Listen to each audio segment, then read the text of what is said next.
You recording? Yep. Are we recording? Probably. Okay. Hello, everybody. All right, so this is the second recording room, kind of set up the same way. So I'm going to kind of go through some of the similar things. Let's talk first about this board, the soundboard. There's microphone 1, and then there's microphone 2, except microphone 2, you'll notice, is actually in the 3 spot, which is right here. So you could move this over if you wanted to and put it into there. You just pull it out and you plug it back in. This is called your XLR cable. XLR. You can get a shot of that. Mm-hmm. Okay. 3 pins. Right here, if you want to get a shot of this, this is your trim knob. Typically, you won't have to mess with the trim. It just it will make the mic louder. So when you bring this up, level it out at 0, and then just set your microphone level. Don't go too hard. Don't go too high on that. So you want to give a little bit of play here with your level here. You can go up or you can go down. So some of these things need to be labeled. Okay. So this isn't actually iTunes. So we'll work on doing that. And then we've got 1/4-inch cables. I'm sure all of you guys know what 1/4-inch cables are. These are called 1/4-inch cables. And these 2 1/4-inch cables are connected to the computer over here. So you can call up a story if you want to get audio, if you want to get a song, whatever you want to do, you can call it up on this internet computer, and then we have audio going out of the computer, and then it's going into this, which needs to be relabeled. On the soundboard here itself, you have left and you have right. Always think of red, right. So we're going to plug in the red into right and white into left. Okay, so now our internet is connected. If I turn up my slider, one also word of warning, sometimes kids come in here and they'll hit mute buttons. So if I actually mute that, this button right here, this is our mute button. You won't get any sound out of your soundboard. And we've gotten burned a few times on different things where a kid will say, Mr. Schauchi, my soundboard's not working.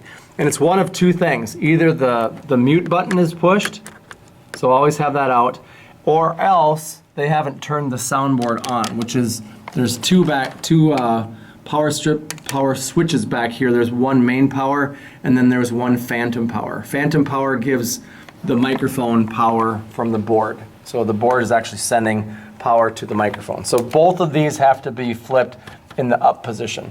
Make sure that it's plugged in, and then you should also see lights right here. If you don't see the lights and you don't see any kind of your VU meters moving up and down, it's probably not on. Over here, the only thing that you need pushed down on this board is main mix. So like I said, sometimes kids like to push buttons. So the only one that you need on this Mackie soundboard is main mix. All right. Push that down. We're going to turn up the internet, hit play. The black mouse controls this computer. That's playing. Oops, I'm sorry. And right now we can't hear it, but it is playing. I'm going to go into GarageBand.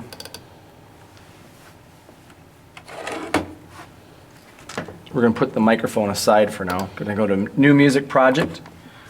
We'll do training.band. We're going to go to the desktop and we'll hit create. You don't have to mess with anything on the tempo. You don't have to do anything. Can you see that okay? Mm-hmm. You don't have to do anything with 4/4 time, 120 beats per minute. You don't have to do anything with that. We're just recording audio. So we're going to hit create down here. It is going to bring up our recording screen. Here again, you got your keyboard. You got your sound. We're going to shut that. We don't need the keyboard up, so we're going to hit that. We're going to go up to control. We're going to shut off the metronome because yesterday we heard that clicking. You don't want that. And then we're going to go up to track and we're going to select new track, real instrument, create. All right, from here we're going to go to vocals and we're going to select no effects. And since I'm not going to turn on the microphone right now, but we're going to record something off of the internet and we're also going to record off of the iPad. I'm going to show you how to do that. Typically the monitor is in the off position and you'll record your sound with your microphone And because if we have this on right here and we turn our microphone on, guess what's going to happen? You're going to get feedback. Okay? So make sure that that's always off. The monitor is off when you're going to do any kind of voice work in these little rooms. So right now I've got monitor on, and I'm going to hit play over here on the computer. Search. Carolyn first brought you the story of the Hennepin County Sheriff's Office testing drones last year. Now, Ellery McCardle shows. So let's say you wanted this news story on your show. You could totally do that. We're going to bring it in. We don't have the microphone on, but we have our audio coming in from right here. I'm going to turn this volume down. Right here, there's a volume control. There's a little blue dot. I'm going to pull that down to about halfway. And then I'm going to hit play again. I'm just going to do a sound check right now. Hit play. Using them full time. And then I'm looking right here at my VU meters. We don't want it in the red. Latest searches for a man who may have jumped off the 35W bridge Right about there. Into the You Mississippi get a good shot of that? As usual, It's not in the red. It's peaking pretty good. So now what we can do is we can go back. We can go back to the beginning of our news story. In missing persons, I'm going to hit record right down here, same spot as yesterday. Giving law enforcement a second set of As it's recording, you're going to see the VU meters right here. Hennepin County Sheriff's Office testing drones last year. Now, Ellery McCardle shows us how they're using them full time to help save lives. We, end up down here a lot on search and rescue operations. This latest search is for a man who may have jumped off the 35W bridge Wednesday night into the Mississippi River. As usual, crews search by boat and now by drone. We'll go up to start on the right descending bank and Eric Herman is a commercial airline pilot and volunteers to fly a drone for the Hennepin County Sheriff's Office. yeah, this is a great tool for us anytime we have a lost person. A newer tool the department uses full-time with more than a year of testing and passing FAA requirements. Last spring, crews used the drone to search for a missing University of Minnesota student. Okay, I'm going to hit pause there for now. We got enough audio in here to demonstrate some stuff. Okay, so I was going to notate this. This is the beats per minute. Can you get really tight on that little musical note? Yeah, give it a second to focus. There you go. This is the beats per minute. You're not going to want to worry about that, but the thing that you will want to worry about or check is this little clock right here. It's a little blue clock. This will tell you how long of a voiceover that you've got. So if you've got to record like a 30-second commercial or whatever, you can kind of keep track of your time right here as far as how much you've recorded as far as time. So let's go back to the beginning of this voiceover from KARE 11. We're going to edit out the intro that they were talking about. Giving law enforcement a second set of eyes in their search. Spacebar will start the audio playing. Carolyn first brought you the story of the Hennepin County Sheriff's Office testing drones last year. Now, Ellery McCardle shows us how they're using them full time to help save lives. Okay, so this is where the story starts, right there. So what we can do is you can zoom in right here.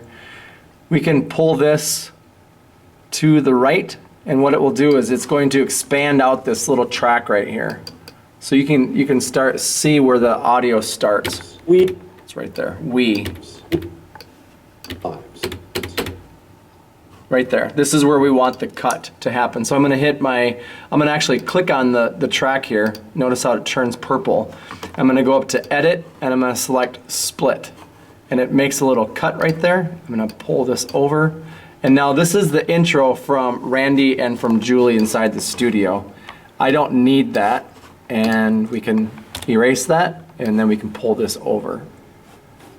This is just the audio that we need. So now when we hit play, we, end up down here a lot on search and rescue operations. This latest search is... So there's your news story that you could put into your show or whatever you want to do. You can't take this news story and claim it as your own, but if you want to use content from the web, you can totally do that, okay? Questions from the class. Take questions. I'm going to hear a piano. No questions. All right, thank you. All right, let's see. Let's go. So So to share this, let's say that the only thing that we wanted on this was just this news story. We would go up to share, send song to iTunes. We did this yesterday. We, end up down here a lot. It brings up iTunes right here, and the one with the blue speaker right next to it says training. This is what we would put onto our flash drive. So if we click on GarageBand, click anywhere in GarageBand, go up to GarageBand, hide GarageBand, or you could do it this way also. Let me go back to GarageBand. You could go up to this yellow button right there, click that, and it hides it. So either way. And then we would put in a flash drive. The flash drive for right here is right here on the side. So put your flash drive in, and then let's pretend this is your flash drive right here. We would take this training, this little icon right here, we would drag that out to your flash drive until it copies it, okay? So now we have 2 copies of it. Anytime that you take a file out of iTunes, it's going to stay in iTunes, but it's going to make another copy of it, either on the hard drive or on your flash drive, all right? So we'll hide iTunes for right now. We're going to go back into GarageBand. All right, so now let's say you've got something on your iPad. You want to bring something in from your iPad. I've deleted everything. We don't need that web recording. We've got this iPad right here, and you've got your audio connection right here on the side. We also have a direct box that belongs to the FHS Recital Hall. Mr. Mathis is letting us use it for the year until he needs it back. So this is a mini 1/8 inch cable. Mini 1/8 inch cable. You're probably going to want to write that down. Mini 1/8 inch cable. And that's also a stereo, because if you look really carefully at this cable, there's 2 blue lines on it, or circles. You guys see those? That means it's stereo. Make sure you're zoomed out, then they can actually see it. See those little blue circles on that? That means it's stereo. You can also buy 1/8 inch mono cables. So this cable, it goes into this box. We've got 4 composite inputs: red, right, left, mono. And then we've got this 1/8 inch cable that we can plug into here. So this is an input. Bring that in. And then on the other side, we've got XLR female. That's going to go into XLR male.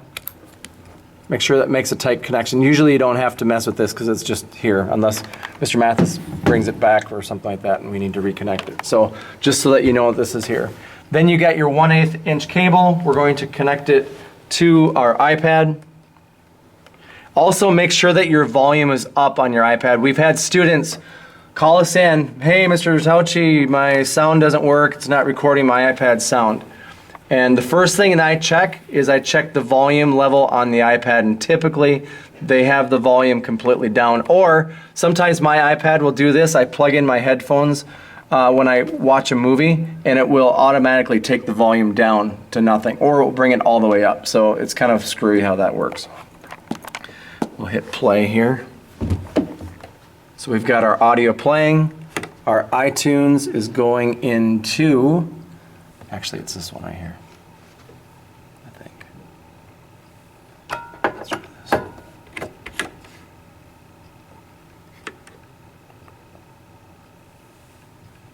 Do you have your volume up? Mm-hmm. You do? At least. Yeah, I do. Oh, I know why. It's because I don't have my sound up.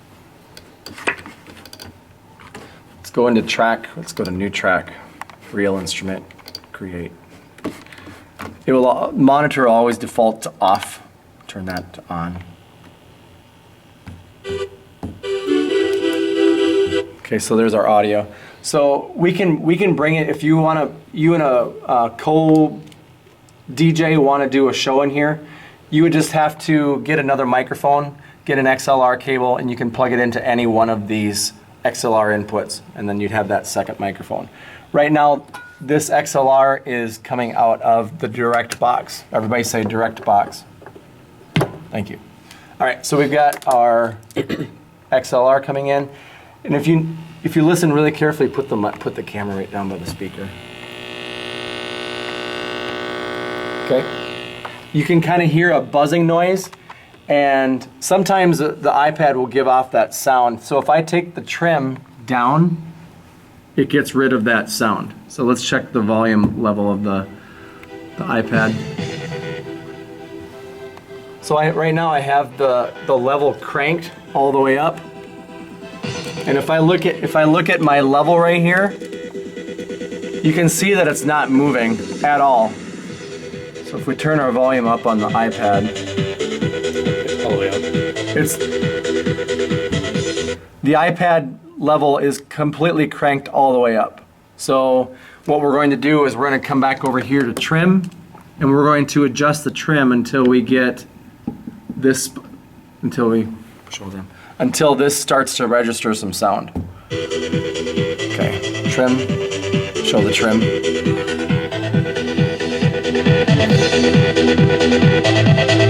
Show that.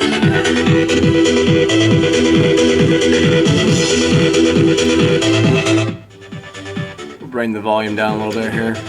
You can kind of see it's peeking into the red. Bring the trim down a little bit.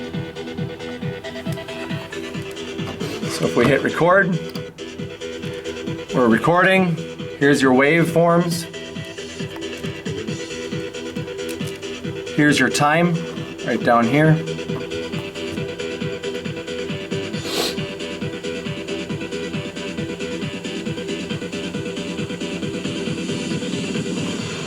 Okay, we'll hit stop on that. We'll hit play again to get it to stop. We'll stop the iPad. So now let's look at what we just recorded. We've got sound right here. This is our song. And right now there's no effects on this audio. So if there was a song that you brought in, or if there's audio that you brought in and you want to put an effect on it, you can totally do that. You can go to vocals and you can put in, let's try live performance. Kind of echoey. Megaphone makes it sound really weird. It makes it sound like almost like an AM radio station. Mouse voice.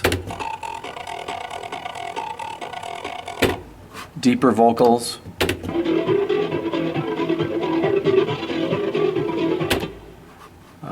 Epic Diva. A lot of these you're going to be able to tell a little bit better what they do just by using your voice to record. Okay, so we'll just put no effects on that.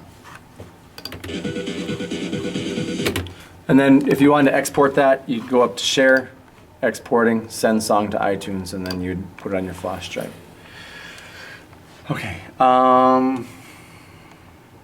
It's kind of all over this room. Yeah. Get a wide shot of this. Yep. If you look at this, it says tape output. This is where we are sending out the sound out of this whole entire soundboard. Everything is being sent out to the recording computer through tape output. So we've got white and we've got red on the cables here. We've got gray and we've got red. So we'll put gray into white. That's fine. We'll put red into red, and that's how we get our sound in there. And we've got our microphone.